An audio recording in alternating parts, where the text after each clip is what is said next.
Assalamualaikum warahmatullahi wabarakatuh.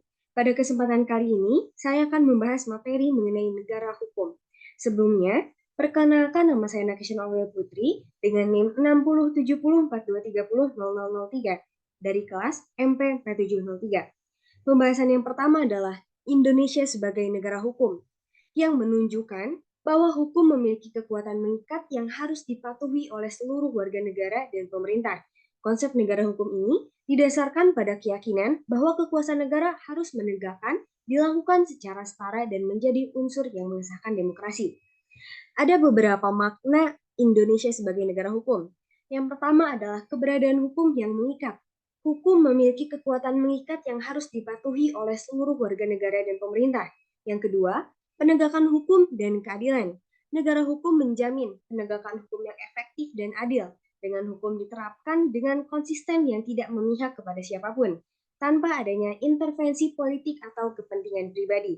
Yang ketiga, sistem peradilan independen dan transparan. Sistem ini berperan dalam menjamin keadilan dan menyelesaikan tanggung jawab pemerintah. Dan yang terakhir, pembagian dan pemisahan kekuasaan.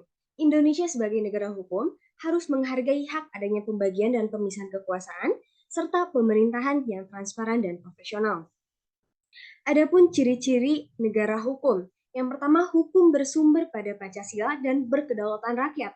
Maksudnya, hukum yang berlaku di negara hukum bersumber pada nilai-nilai Pancasila dan kekuasaannya dalam negara hukum berasal dari rakyat. Yang kedua, pemerintahan berdasarkan atas sistem konstitusi. Pemerintahan dalam negara hukum berdasarkan pada sistem konstitusi yang telah ditetapkan. Dan terakhir, persamaan kedudukan di dalam hukum dan pemerintahan. Setiap orang, baik sebagai pribadi maupun sebagai pejabat negara, sama semuanya di hadapan hukum. Salah satu contoh masalah hukum yang sering dihadapi oleh masyarakat menengah ke bawah di Indonesia adalah masalah bantuan hukum. Banyak masyarakat menengah ke bawah yang tidak memiliki akses ke bantuan hukum karena keterbatasan finansial. Hal ini menyebabkan ketidakadilan dalam sistem peradilan dan menghambat akses keadilan.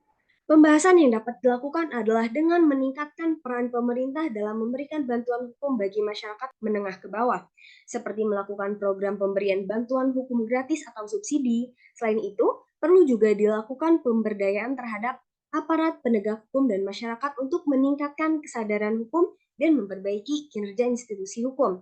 Masalah bantuan hukum bagi masyarakat menengah ke bawah merupakan salah satu contoh masalah hukum yang memerlukan solusi yang tepat agar dapat meningkatkan akses keadilan bagi seluruh lapisan masyarakat.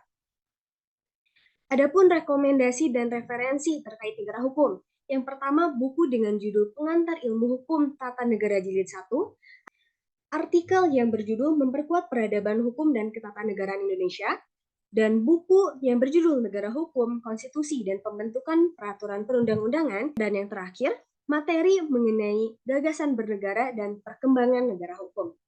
Sekian pembahasan materi dari saya. Mohon maaf bila banyak kesalahan. Wabillahi taufiq wal hidayah. Wassalamualaikum warahmatullahi wabarakatuh.